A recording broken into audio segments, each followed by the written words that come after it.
vous voulez connaître l'histoire glorieuse de l'Afrique, l'histoire de votre continent, il n'y a pas mieux qu'ici. Bienvenue sur Peuple Eben.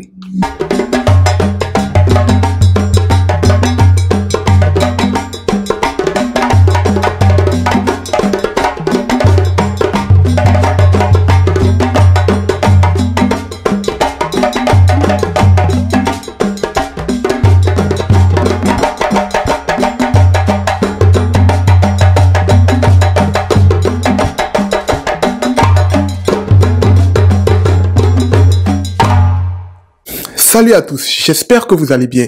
En tout cas, moi, ça va. Aujourd'hui, nous consacrons cet épisode à la femme africaine. Le plus souvent et en général, le rôle de la femme africaine dans la société postcoloniale a été relégué au second plan. Il n'en était absolument pas ainsi dans la société précoloniale où la femme avait un rôle important, voire incontournable dans la société africaine. De déesse à nourricière, de guerrière à reine, la femme africaine a toujours occupé un rôle primordial dans la société précoloniale. Son influence a tout été aussi importante que le développement des grands empires et des grands royaumes de l'Afrique antique a été amorcé par des femmes. Je vous invite donc à voir avec moi dans les faits comment la femme africaine est à la base de l'époque glorieuse de l'Afrique. C'est parti!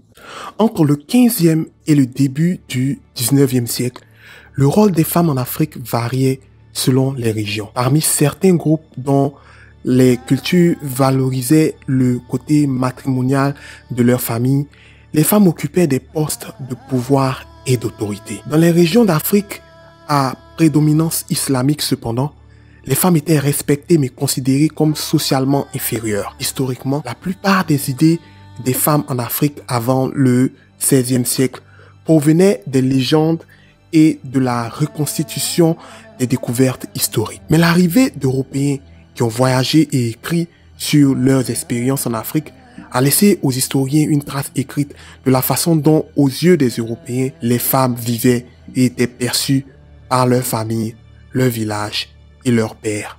Dans de nombreuses régions d'Afrique comme au Yorubaland, et dans la région autour de la Cross River, dans l'actuel Nigeria, les femmes de divers groupes ethniques étaient considérées comme une partie intégrante de la société et une contrepartie aux membres masculins du village. Bien que pas nécessairement perçues comme l'égal social des hommes dans ces sociétés, y compris les Yoruba, les femmes étaient respectées en tant que productrices de la vie et continuation de la très importante lignée familiale. Et elles étaient donc très appréciées dans ce rôle. Cette notion de la femme comme source de la vie était courante parmi les groupes qui pratiquaient des religions plus traditionnelles.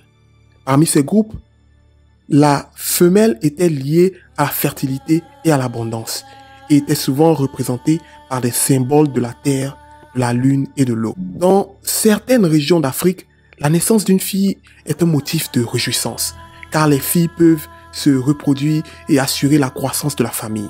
Les déesses de la fertilité étaient vénérées avec une grande révérence dans la plupart des régions de l'Afrique subsaharienne. Deux de ces déesses étaient Ateti du peuple Oromo d'Afrique de l'Est et Eka Abassi de l'Igbo d'Afrique de l'Ouest. Les femmes étaient censées aider d'autres femmes dans leur village pendant la grossesse et l'accouchement.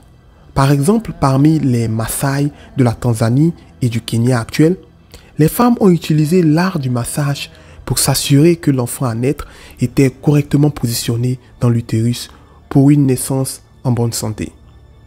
La pratique des sages-femmes était également pratiquée dans certains groupes à un niveau professionnel. Et les sages-femmes aidaient à tous les aspects de l'accouchement, du travail, au premier jour de la vie de l'enfant. Guérir les maladies était également une responsabilité importante pour les femmes de nombreux groupes ethniques différents. Certains sont devenus les assistants des principaux prêtres ou guérisseurs et ont aidé à diagnostiquer et à traiter les malades. Parmi les peuples Mandi, situés principalement dans l'actuelle Sierra Leone, les femmes de la société secrète féminine ont assumé un rôle important pendant les périodes de maladie dans le village, en consultant l'oracle de la guérison qui a répondu aux questions de la santé de la victime et la probabilité de rétablissement. Qu'elles soient islamiques, chrétiennes ou pratiquantes d'une religion traditionnelle, les femmes africaines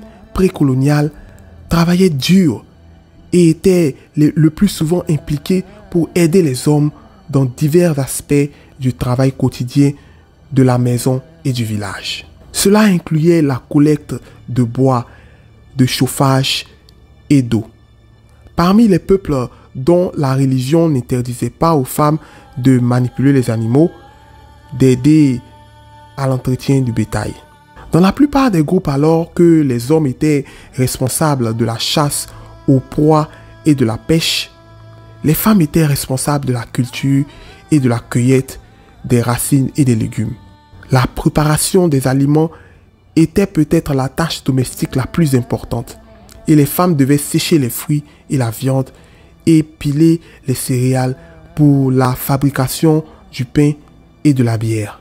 Il a été noté que de nombreuses femmes accomplissaient leurs tâches quotidiennes avec leurs enfants en bas âge dans des élengues en peau d'animal sur le dos et travaillaient souvent plusieurs heures de plus par jour que leurs homologues masculins.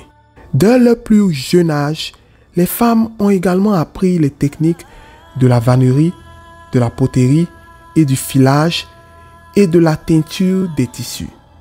L'artisanat était utilisé à la fois au sein du ménage et à des fins commerciales avec d'autres groupes africains, ainsi qu'avec les commerçants européens qui ont commencé à arriver en plus grand nombre au XVIe siècle. Les femmes des groupes ethniques ouest-africains tels que les Mandinka et les Ashanti étaient particulièrement bien connues pour leur technique de tissage et de teinture pour fabriquer des tissus élaborés tels que le tissu royal Kente de l'Ashanti qui est né vers le XVIIe siècle et a été fabriqué à partir des bandes de raffia et plus tard de coton. Ces articles ainsi que d'autres produits fabriqués par des femmes, y compris des bijoux, des perles, des objets en cuir et des cruches de stockage en calebasse, étaient tous vendus dans les centres commerciaux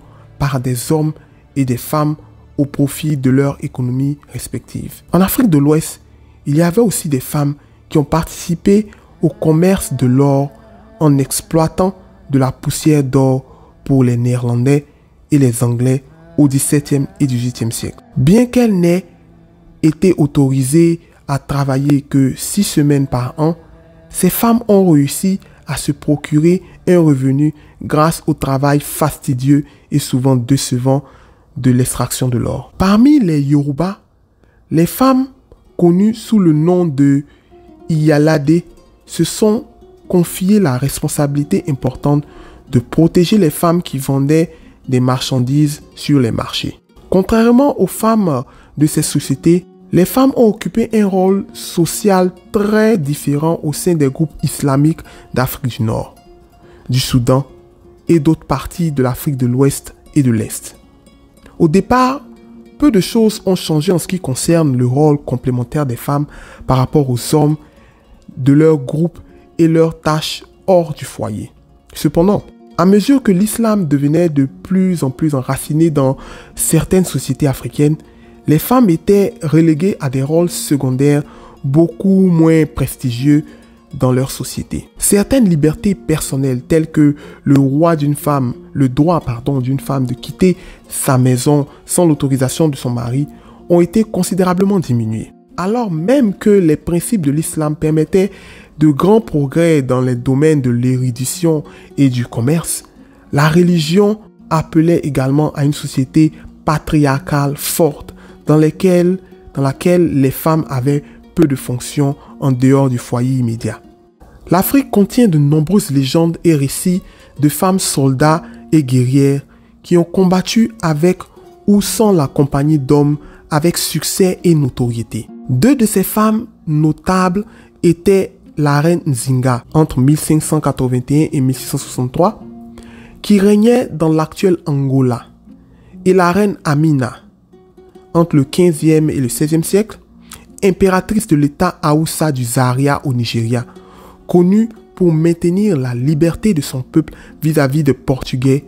La reine Nzinga était également célèbre pour son groupe de guerrières loyales et féroces, ce qui l'aida à résister aux envahisseurs portugais jusqu'à sa mort en 1663.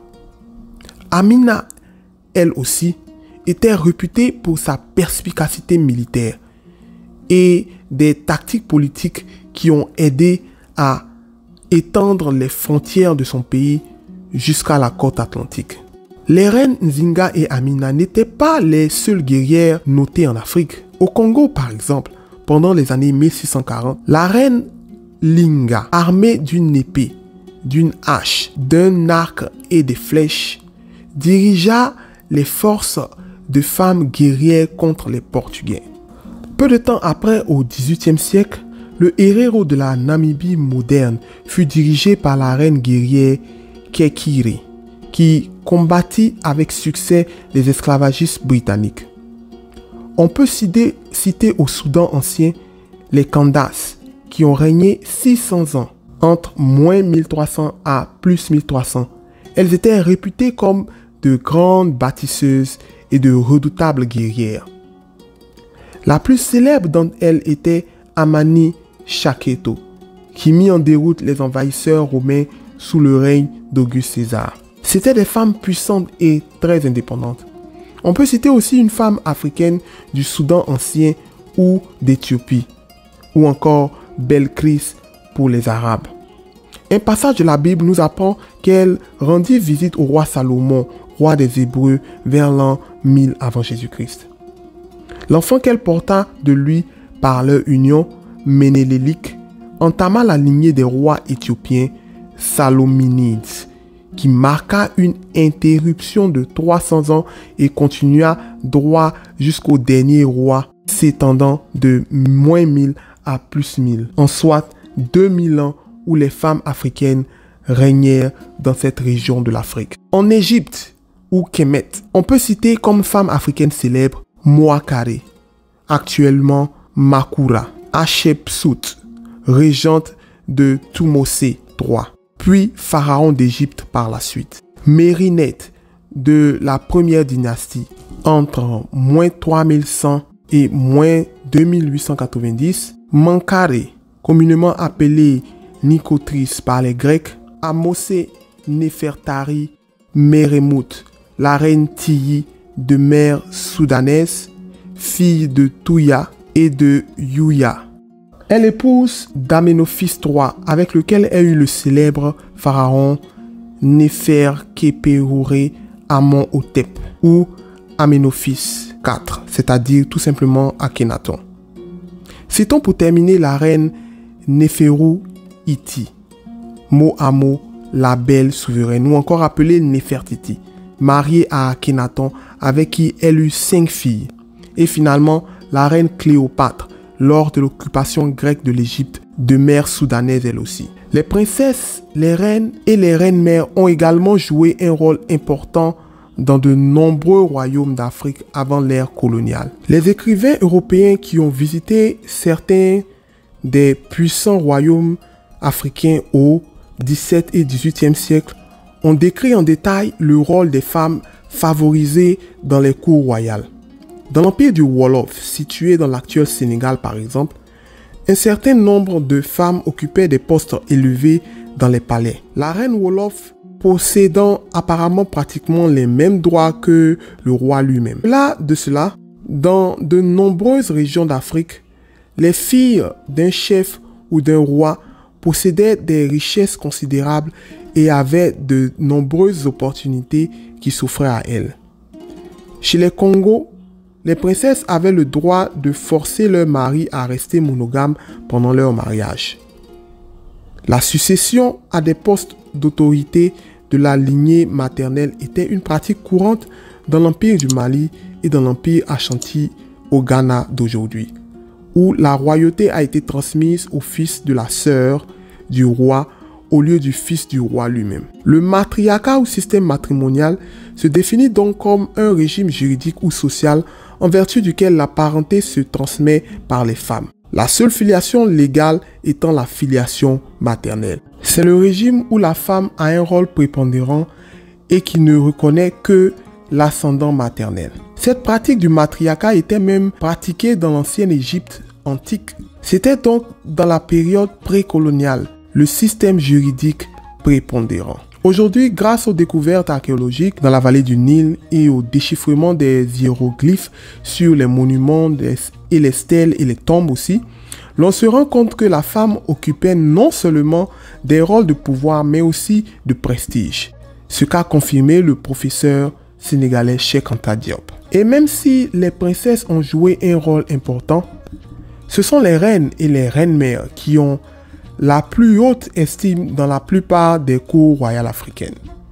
Dans l'Empire Wolof et dans le Mouene Moutapa par exemple, les deux femmes étaient des conseillers réguliers du roi. Dans la région du Congo, les reines devenaient fréquemment régentes ou co-régentes lorsqu'un roi mourait et que son successeur était jugé trop jeune pour régner. Considérées comme sages et puissantes, les reines-mères Mouene Moutapa détenaient le titre de mère de tous les rois et leur opinion sur les questions royales avait beaucoup de poids auprès du roi et de son conseil de conseillers. Ailleurs, certaines reines et reines-mères détenaient le pouvoir d'influencer le choix du successeur du roi. Les reines-mères pouvaient aussi souvent détenir des terres, leur propre quartier d'habitation et leurs propres tribunaux, parfois protégés par une armée permanente. Les Européens apportent des changements au XIXe siècle avec les diverses puissances européennes établissant une présence plus permanente dans certaines parties de l'Afrique. Le rôle des femmes a donc considérablement commencé à changer. Alors que les siècles précédents avaient offert aux femmes de la plupart des groupes une chance d'être productives dans leur communauté ainsi que dans leur ménage et les familles immédiates, le colonialisme a provoqué un réseau plus avancé de l'agriculture commerciale qui est devenu le domaine exclusif des hommes. Les chances en matière d'éducation étaient également réduites car les femmes étaient généralement obligées de rester et de s'occuper des fermes. Quoi qu'il en soit, pour de nombreuses femmes, la période précoloniale était une période de respect et d'opportunité qui se présentait avec leur rôle à la fois au sein de la famille en tant que mère et aussi à l'extérieur de la maison en tant qu'artisans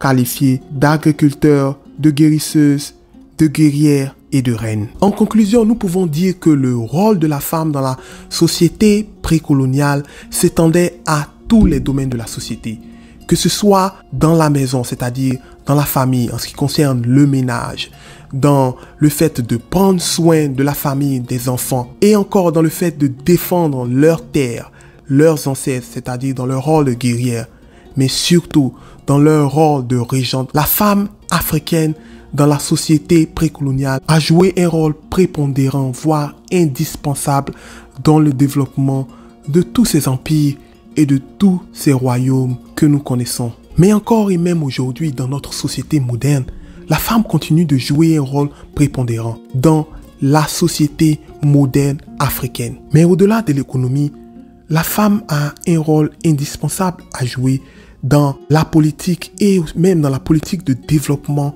de l'Afrique. J'invite donc nos femmes et nos jeunes filles à s'inspirer du modèle précolonial de l'Afrique où la femme avait une influence considérable non seulement dans l'économie mais aussi dans la politique africaine. Aujourd'hui et plus que jamais, l'Afrique a besoin de ces femmes. L'Afrique a besoin de toutes ces femmes dynamiques dans tous les domaines de la société, qu'ils soient politiques ou économiques. Sur ce, si vous avez aimé cette vidéo, n'oubliez pas de vous abonner, d'aimer, de commenter, de partager et surtout d'activer la cloche de notification pour plus de vidéos sur Peuple Ben. Sur ce, je vous dis à bientôt.